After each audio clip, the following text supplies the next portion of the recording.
Magandang umaga, Pilipinas. Live mula rito sa Pag-asa DOST si Harry Bayona at ito ang Panahon TV Express. Patuloy pa rin nagdadala ng maalong karagatan ang Northeast Monsoon. Kaugnay niyan, inilabas ng Pag-asa ang gale warning at apektado nga po nito ang eastern seaboards ng Central at Southern Luzon na makararanas ng light to moderate rain showers and thunderstorms. Aabot nga pong taas ng alon sa 3.4 to 5 meters at yan nga po ang dapat paghandaan sa mga sumusunod na baybayin. Diyan po yan sa Aurora, eastern coast ng Quezon, Polillo Island, Camarines Provinces at ganon din po yan sa Catanduanes. Sakop din po ng nasabing babala ang seaboards ng Northern Luzon na makararanas ng light rains. Aabot nga pong taas ng alon sa 3.4 to 4.5 meters at yan nga po'y partikular na maaasahan sa mga baybayin ng Batanes, Calayan, Babuyan, Ilocos Norte, Isabela, Cagayan, Ilocos Sur, La Union at ganon din sa Pangasinan. Samantala nakataas din po ang gale warning sa western seaboard ng Central at Southern Luzon na makararanas naman ng light to moderate rain showers and thunderstorms na magdudulot ng mataas na alon na aabot na 3.4 to 4.5 meters at yan nga po ang dapat nating paghandaan sa mga baybayin ng Zambales, Bataan, Cavite, Mindoro Occidental at western coast ng Batangas at ganun din sa Palawan. Inaabisuhan ng lahat na huwag na po munang maglayag dahil magiging rough to very rough ang lagay ng mga nabanggit na baybayin. At iyan nga po ang gale warning na inilabas ng Pag-asa.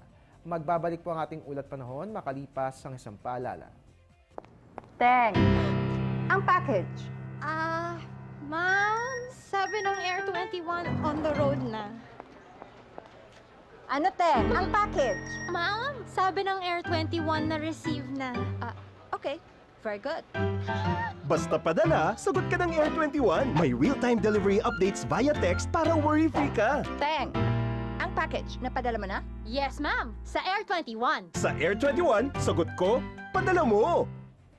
At mga kababayan, last call po para sa mga gustong magbigay ng mga donasyon para sa relief drive ng Air 21. Kami po'y tumatanggap hanggang ngayong araw na lang po nitong mga luma pero magagamit pang damit, ready-to-eat food, bottled water, and of course, mga gamot. At para po sa mga nais mag-volunteer, abay, welcome na welcome po kayo dahil hanggang ngayong araw na nga lang po yan. So samantalahin po natin ang ating pagtulong sa ating mga kababayang nasa lanta ni Bagyong Yolanda. Para po sa inyong mga katanungan hinggil sa last day ng ating relief drive, maaari pong itawag yan sa ating Air 21 Customer Service Hotline. It's 854-2100. At yan po muna ang latest mula rito sa Pag-asa DOST. Para manatiling updated sa lagay ng ating panahon, please like our Facebook page, panahon.tv, or you can also follow us on Twitter at Panahon TV.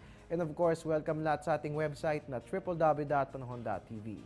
Manatiling nakatutok, dito lamang po yan sa Telebisyon ng Bayan para sa Panahon TV Express kung saan walang pinipiling panahon ang pagbibigay impormasyon. At your service po ni Weatherman, Harry Bayona, Diyos Maray na Aga sa Indogabos.